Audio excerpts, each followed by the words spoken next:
Hello and welcome to Nanapod, a podcast dedicated to the fantastic manga written by A. Yazawa. I'm Crystal, and I'm joined by my best girl Kirsten as we dissect this manga, discussing everything from the emotions, the cultural impact, as well as any headcanons that might be floating around in our brains. With this podcast, we hope to preserve a shoujo staple that sadly hasn't been talked about in a very long time. So come with us. We're waiting for you in apartment 707. Hello everyone, and welcome back to another episode of Nanapod. And we are picking back up in chapter 59. So we open with a shot of the strawberry glasses and a key to apartment 707. And the think boxes are saying, "When I was unpacking the stuff that I carried from Ren's hotel room, I found the strawberry glasses that I hadn't yet been able to give to Hatchi. It was as if they were waiting for the right time to come out." Because we are still in Nana's head this time. And now we are opening up at Weekly Search editorial department, and it's the Mosquito Man, and he's saying, "Karada, you're flying to Nana's hometown tonight." And Karada's thinking of snow and getting a cold again, because the snowmans have masks on and there's a whoosh in the background as he's thinking about how cold. And he's got dots. And then the Mosquito Man's like, "Don't bitch about it." And Karada says, "Who said I was? It's your attitude," says the Mosquito Man, "your body language, your hands. Get your hands out of your pockets." And Karada says, I'll go. But what is it this time?"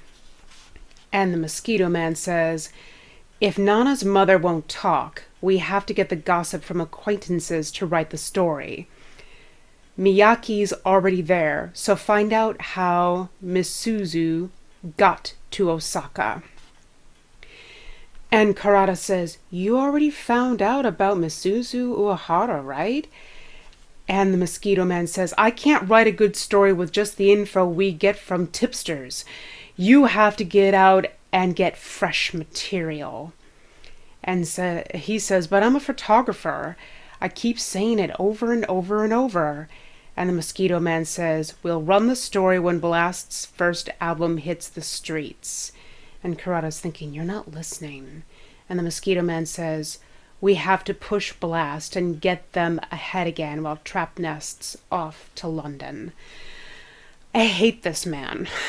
I legitimately hate this man.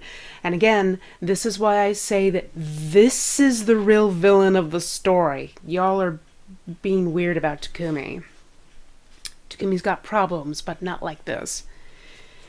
And now we are back at apartment 707, a scene change, and there's a tap of Nana's cute, new, made-for-pregnant women shoes. And there's a click of the door and a plop, and she's like, "God, that was heavy. I wish they'd put in an elevator, huh, Sachi?" And then she looks up, and she sees that there what appears to be almost like a bottle of champagne and some flowers, the two new strawberry glasses because the other ones are broken, and a note. And she dashes forward, and she reads the note, and it says, "Happy birthday. I'll show up at 10, like I said. Please put the non-alcoholic champagne in the fridge. Cheers, Mistress Nana." And she's reading it, and then she starts to cry, and it says, "November 30th, 2001, Hatchi's 21st birthday. The things that stress me out haven't changed," says the think boxes, "but I don't want to lose anything, so I thought that at least I should change. I'm lucky that I'm afraid of losing something." And it's in the dark now, and there's like, "Oops, hey Nana, if you turn out the lights first, we can't see anything." And she says, "Shut up. If you use your lighter, you can see whatever you want." "Oh yeah." And there's a flick of everyone's lighter as they go to light Hatchi's birthday cake. With so many candles, and everybody's here. It's Yasu and Nana and Shin and Masato, not Nobu though, very notably.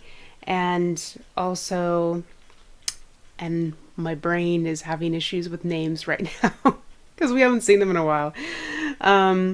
We have Junko and her boyfriend. And it's just very sweet. And her cake says happy birthday Hachiko with little like paw prints on it. And she looks so happy. And Masato says, it's beautiful, heart. And Shin says, the bakery must have thought the cake was for a dog, Hachiko. And June and her boyfriend are both laughing uproariously. And Yasu says, well, I hope there's not dog food in it. Can you eat that? And Nana says, all right, so let's all sing. And Shin goes, sing what? And Nana has the big eyes. And June's like, happy birthday, duh. What's your deal? And he's like, how's it go? And June's boyfriend is like, you don't know? How can you not know? And Yasu's thinking, damn, I should have taught him that. It just really shows you like the stuff that like Shin has missed out on. And it's very sad. And Nana's got dots. And Shin's like, oh, you guys don't have to sing it. Which, you know what? That's fine. Because objectively, the happy birthday song is one of the worst fucking rituals we have. And I know it's supposed to be endearing and all this stuff, but everybody sings off key, and most of the time it's super embarrassing. So that's my 2 cents. Anyway, Yasu says, it's easy. You'll pick it up right away. It's in English. And Nana says, you get 1 practice, so listen up, all right? And he's like, all right, cool, heart. And Hachi's looking over at him and just smiling very, very gently. And now Nana's like, okay, let's all sing. 1, 2, and there's a strum of the guitar. And we have a scene change. And it's Yuri. And somebody is playing Happy Birthday in the rec room. And she comes around the corner, and it's Nobu. Because Nobu remembers that it's her birthday. And then Yuri starts to sing, happy birthday, day, dear. And he turns around with a shocked look. And she's like, whose birthday is it? And he's like, hello, Asami. You're back early, heart. And he's looking very stressed when he says that, though. And she's like, where is everyone? Working? And he's like, I think Miyu's in her room. Yasu and Shin are going to be back late. And she said, I heard from Genpai. You guys are so busy, but you're having a birthday party for Takumi's wife, who everyone's talking about, heart. But she looks very sinister and very annoyed. And he's got dots. And she stamps on his foot with her very dominatrix high heel. And she says, well, if you want to celebrate it that bad, why don't you go? And he's crying because it hurts. And he's like, no, it's no big deal. I was just bored because I'm the only one staying home. And she's got tears in her eyes. And she's like, I knew that, so I tried hard to finish my shoot as quick as possible and come home. You better appreciate it. And he's got big eyes, and he goes, you're such a sweet woman, and I'm such a lucky guy with all the stars. And she says, no, I'm pissed. Apologize.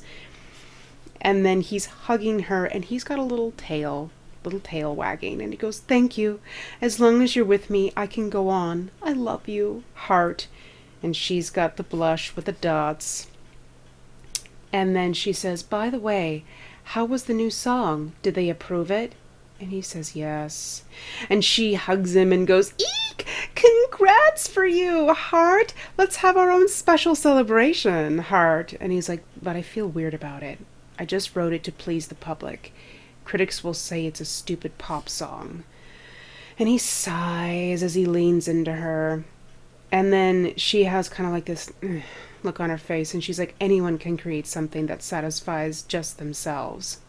If you're a pro, I think it's way cooler to be able to write songs for other people. And then his eyes get big. And she says, I mean, that's why I can't stand people like Miyu, who look down on me and are picky about their work when they aren't even selling. Yuri, that's not nice. Like, so, I don't want to do any comparisons, of what women are doing because it's not nice to do, but you're in the porn industry, and I can't necessarily say that you chose to be in the porn industry, because I do believe that she got forced into it. It's like, well, if you're not selling, like, do porn. And she was like, okay. So that's the industry you're selling in. Miyu is refusing to do sex work. So it's almost like you're drawing a really unfair comparison. And I don't want to use words like demeaning or all of that, but you gave to the pressure.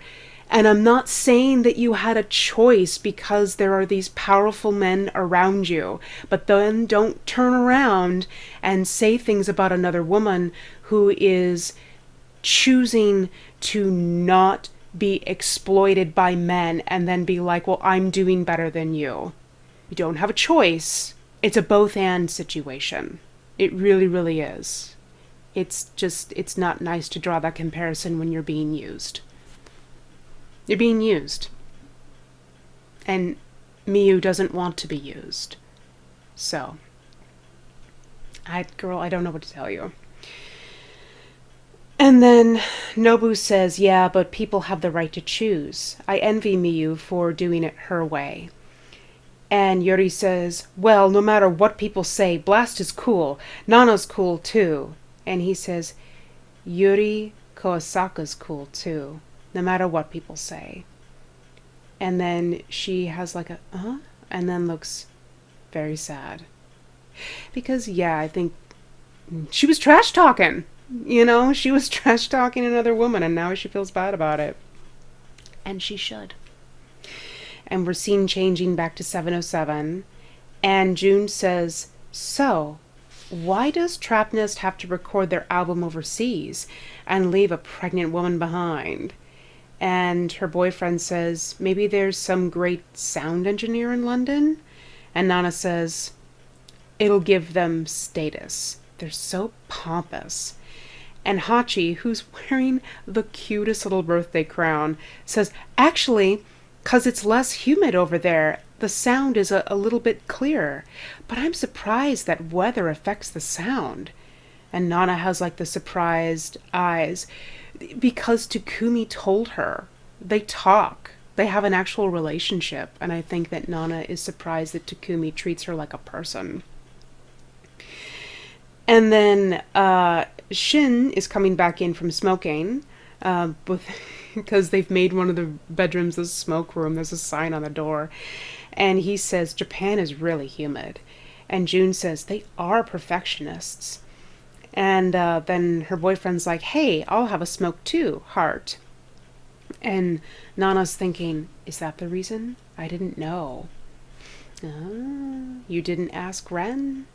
Which means he didn't share that with you. But she wouldn't ask, because she doesn't care.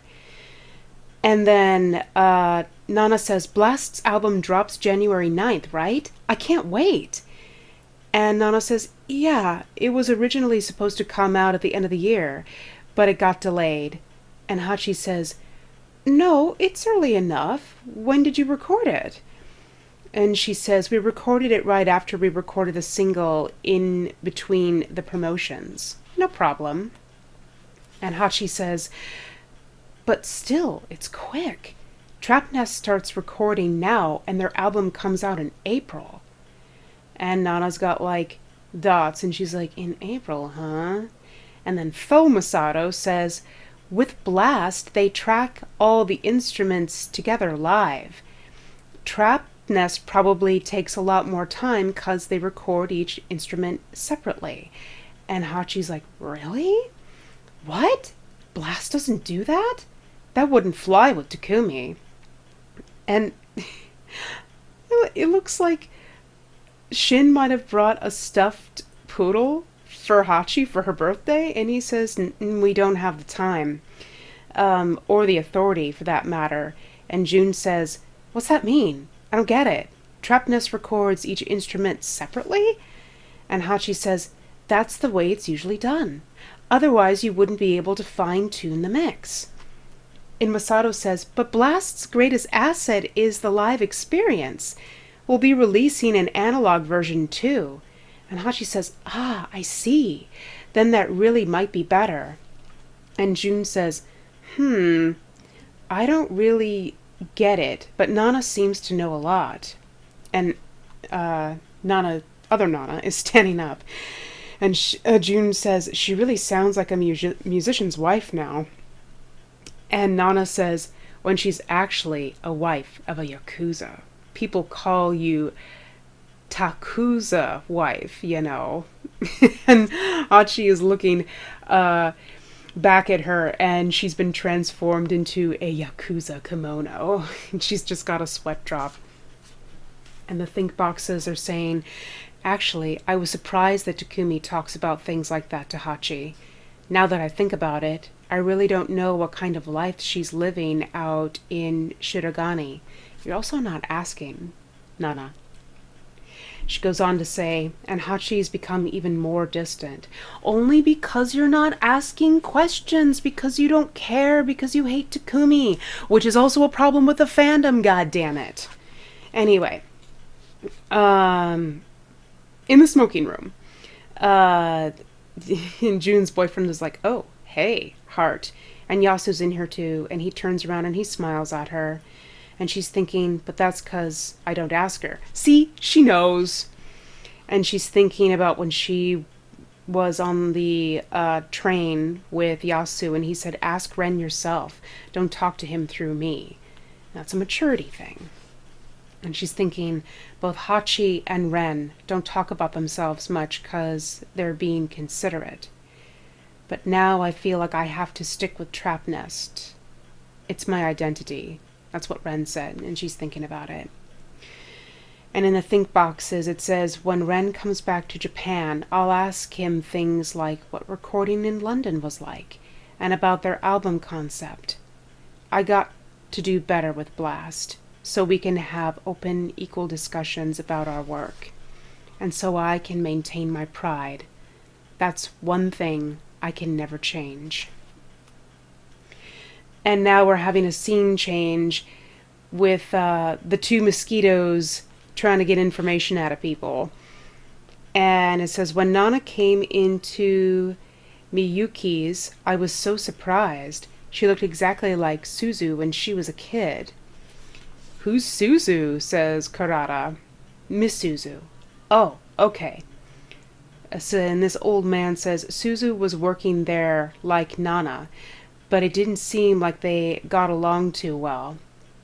And, what's this other guy's name? Miyaki. Miyaki says, really? And, old man says, Miyuki was nice to her customers, but she was too strict with her kid. That's what all the customers said. And Karada's got the dots. And the old man says, to raise a child, you have to make them feel secure with love. Then teach them the rules of the world. You shouldn't coddle them too much, but you shouldn't be too strict with them either. And Miyaki says, I see. I'm learning a lot today. And the old man says, really? And Miyaki says, what about the rumors that Suzu ran off with some guy when she was 18? And the old man says, is that true? Miyuki said she left to work in Tokyo. Then that man is Nana's father? And Miyaki says, no, it looks like they broke up right away. We're just asking to make sure. And Karada's thinking, this guy's no help. He's useless. And the old man says, but then that Nana got so famous. I'm really surprised. And Karada says, the regular customers all knew that Nana was Misuzu's daughter? And he says, of course. She just showed up when she was 3 or 4. Miyuki openly acknowledged that Nana was Suzu's daughter. It was obvious. And Karada says, so why did Misuzu go MIA after leaving Nana with her own mother? And the old man says, I don't know. But whatever the circumstance, you shouldn't abandon your child. It's a damn shame, parents, these days. And then Miyake's like, I know, as he's pouring more sake into this man's cup, and Karada's got the dots. And then the old man says, but Jen might know the details. There were rumors that he and Miyuki were in love with each other. And then these two guys are like, we have a scent. And Miyake's like, Jen was one of the regular customers? And the old man's like, yes. And Karada says, can you introduce us to him? And the old man says, I doubt it. He always drank alone without talking to anybody. I've never really talked to him. I've already stopped going to Miyuki's when it was about to close down. He wouldn't remember me. And Miyake says, do you know Jen's full name? Is his last name Minamoto? And the guy's like, no. Since he was called Jen, his name must have been something like Jenichi or Genjiro. And Miyake's like, I see, of course. And Karada's like, really? Still, maybe his last name's Minamoto? And the old man says, no, his last name is Tsuzuki. I know that. The president of Suzuki Products. The mystery thickens. The plot thickens. Answers. We never got answers to these questions. It's so frustrating. Anyway.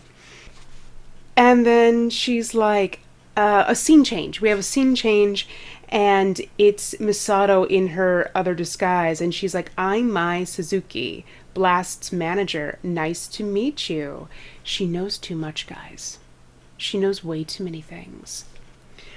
And this guy's like, what? You're not an artist? And Nana says, why would another artist show up for my interview? I don't think so. And he says, well, I thought it was a new way of selling her. And she said, what would be the point of selling someone to you, Kaneda? And now they're shouting at each other. And he goes, what? Don't talk to me like that. I'm a big music critic. Who do you think you are? And she says, who do you think you are?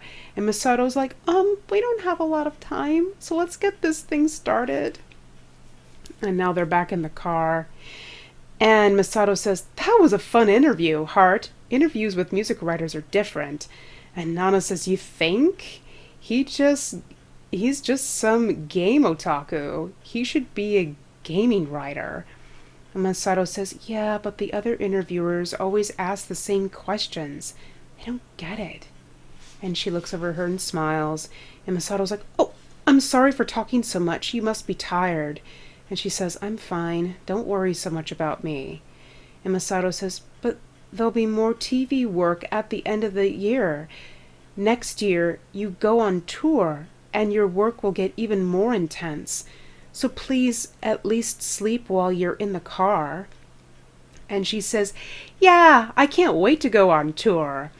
I want to hit the whole country instead of just 5 cities. I'm psyched. And she says, please sleep so you don't collapse before that. And Nana says, can I use your cell phone? And now we have a scene change. And what is Hatchi doing? She's reading a book and it says pregnancy. Oh man, that's hard to read. Jirobi? She's doing some kind of exercises that are good for pregnant ladies, and she's reading it from a book. And there's a ring, and it says Misato, Mai, because she has to keep track of all of her aliases. And she answers and says, hi, Nana desu. And that's from the anime. Anyway, hello, it's Nana. And she says, oh no, the same name? and she can't figure out like if it's Nana or Genpai, because she has the two little people in her head, and she's like, Nana? And she says, oh no, I'm talking like Genpai. What should I do? And she's like, how are you doing? And Nana says, I'm good, but how about you? What are you doing? And she's like, a workout for expectant mother's heart. And Nana goes, huh? Should pregnant women be working out? And Hatchi says, it's better if you do. I'm going to start taking yoga too. Yoga for expectant mothers. And Nana's like, okay. And Hachi's so happy, and she's like, so I bought a yoga mat and a yoga outfit. Heart. Hee hee. And Nana says, well, I don't get it, but I'm glad you're doing good. Okay, talk soon. Heart. And she's like, what the hell? You don't have anything to tell me? And Nana says, I can't call just for the hell of it. And Nana stops, and she goes, sure, call me anytime. I got lots of time, Heart. And she's on cloud nine. She's so happy. Her best friend called her. It's cute. And then Nana's like, yeah. And then she clicks the phone off. And she says, maybe I'll get a cell phone. And Masato just looks at her, and she's like, I can buy you one in between shoots. In the same model as Ren's, all right? And Nana's got and she's like, no, I want my own. Flip. She's turned away. And then Masato's like, then what kind of phone do you want? And Nana's looking out the window, and she's like, is there one that lets you make international calls? And Masato's got hearts behind her, but Nana is blushing with a sweat drop, and she's like, I'll go find one. And in the think boxes, she's trying. I have to say, she's trying. We don't have to have matching things. We don't have to be the same. But it won't make me feel more connected. It's nice that she's trying to be independent, because they were trying to be the same person before with their weird Sid and Nancy thing. But anyway, we have a scene change, and one of their handlers is like, he's looking at something. It says, Shion, date, December 7th, 2007. And he's like, Shin, that ring on your pinky finger, it doesn't match your outfit. Can you take it off for the shoot? He's a photographer. And Shin's like, yeah, I know. And the guy's like, sorry. And he says, no problem. And then Yasu says, hey, Jin, who's doing the invitations for our thank you party? Masato? And Jin says, no, she's busy. I got a temp to do it. And Yasu says, so should I forward this to the agency's main address? Shion sent me a list of people to invite. And Jen says, oh, good, Heart, that helps.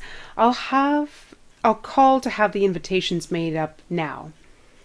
And now here's Nana with her fake smile, and she says, hey, Baldy, Heart, I heard the thank you party guest list is ready. Are Yoko and Akiko coming? And there's people behind going, good morning. And then this guy's like, Baldy? And he says, no, those two can't come. And she's like, what? Why not? We planned this for them. And he says, they're worried they might not be able to graduate from high school. And she says, but the 24th is a holiday. And he says, they've got supplementary exams and classes. And Nana looks really sad. And Yasu looks over at her and says, but she's coming. Masato Uehara from Osaka. The girl you felt bad about for losing her letter. So that's good. And Nana gets big eyes, and she's like, what? You pillow talked to Shion? I'm going to tell Miyu. And he says, no, I didn't. And she says, then how'd she know? And he says, why are you so surprised? And she says, why not? And he goes, out of all the fan letters you get, we all remember her, because her name's the same as our Masato's. Our groupies would remember her too. And now she's got like a sweat drop and like, oh. And he says, she's a lucky girl. And Nana is shouting, and she's like, but then that means that it's really true. That it's a name that lets you get close to Nana. She's just figuring this out, and now she's so shocked that she's been flung into outer space. Because there's all the planets behind her. And Yasu's got the dots, and he says, "That's true. The Demon Lord's doing?" And then Nana starts to genuinely laugh. And we have a scene change to Misato Uehara, real Misato's bedroom. And she's talking to her brother, and he's like, "What? Tokyo?" And she says, "Shh, don't talk so loud. I don't want Mom and Dad to hear." And he says, "You're not going to tell them? They'll think a Blast fan club event is that sketchy?" And she says, "It's just a Christmas party at a rock club, but they'll say no to me going so far away without any adults." And he says, "Of course it's stupid. That won't work. Or a junior high kid traveling with her boyfriend? I wouldn't allow that either." And she says, "I don't have a boyfriend. I'm going with Fujimoto and Clara." And he's like, "Clara? Who the hell's she?" And she says, "She's one of the leaders of the Blast Fan Association. She's the Kasani branch leader, and she's in 12th grade. Top brass." And he's like, "Sounds like a biker gang. I hope she looks sweet like her name." Dude, don't be creepy. And he says, and she says, "Not her." And he says, "Then you can't go." And she's like, "I don't have to stay the night. The party's in the daytime, so I can make it if I leave in the morning. And I can be back that night before too late." And he says, "Oh, then just say you're going to a friend's place or something." She's got all these little flowers and twinkles, and she's like, "But I don't have money to ride the bullet train. Can I borrow some?" And he's like, "Oh, so that's what you wanted?" And she's like, "I'll owe you my whole life." And he's like, "How many lives you got?" And she's like, "I'll get you autographs too." And he says, "Really? You can get their autographs?" And she's got all the sparkles, and she's like, "Oh, so you're a Blast fan too? 'Cause Nana looks like me?" Blah. He doesn't know.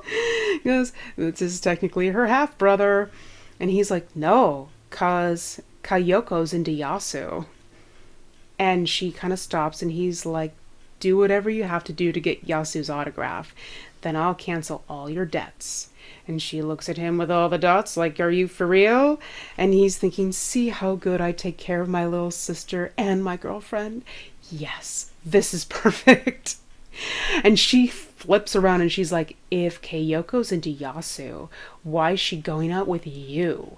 That's too much of a compromise." Girl, what? And he's like, "Masato," with all the tears. He's like, "Don't be a hater, you little brat." And now she's just looking kind of thoughtful. And now we have scene changes back to Miyaki and Karada, and they are talking. And they're like, "Takahiro, the eldest son of the Uehara family, is his father's child from a previous marriage, correct?" Half-brother by marriage. And he's like, "Yeah, but the sister Masato is Nana's half-sister. They look a lot alike. She's even cuter than Nana, heart." And it's creepy because they have a picture of her. Karada's like, "I mean, if the husband had a child from a previous marriage, why didn't Misuzu bring Nana with her into the new family?" And Miyaki's like, "But Suzu put Nana up for adoption before she met Uehara." And Karada's like, "Why did she put Nana up for adoption?" And Miyaki says, "Apparently the guy she was living with at the time was pretty violent. So maybe she wanted to keep Nana safe at her mother's place." And Karada says, "But she could have just had her mom watch Nana. Why have her mother officially adopt Nana?" And he's got no answer to that for a second. He sits up and he's like, "I guess she couldn't be bothered with raising her. She seemed to have money problems too. I'll just make something up." And Karada says, "There are too many things we don't know unless we ask her. Who's Nana's father anyway?" And He says, I'm fine with no one knows who her father is. Even if we find out, we'll just refer to him as Mr. A in the article. Misuzu is Mrs. M. The focus of the story is Nana, and the point of the story is to explain Nana's background. We just need to stress that she's living strong and tough, even though her mother abandoned her. It's weird that you guys think that you're doing her a favor. And Kurata's got the dots. And then he says, I wish Genichiro Suzuki was still alive. Then we might have gotten some more details. Too bad. And Miyaki says, yeah, that man could have been our jackpot. He's dead. Well, that's the way. And now we have the think boxes, and it says Christmas was coming up. Tokyo was done up gorgeously with lights all over, and my heart was excited at the scenery I was seeing for the first time. It bothered me that it didn't snow, but I don't miss my old town. Ever since I was little, I was always plagued by a feeling of being out of place. This is not my home. I don't belong here, no matter where I was. And we have a picture here of, like, I think that's Miyu putting up Christmas decorations in the rec room, and Hatchi putting up her Christmas tree, and she says, it's beautiful, Sachi, with a heart. And now we're back in the think boxes. It says, hey, Hatchi, the apartment I lived in with you didn't have an elevator, air conditioner, or balcony, and it wasn't a comfortable place, but I liked it because you were there. And that's the end of the chapter. I think it's kind of weird that she says it wasn't comfortable because it's such a big place and it was all their own. Plot thickens on the mother and father situation of Nana. But anyway, guys, that is all for this chapter. Thank you so much for joining me. And I'll see you all in the next one. Good night.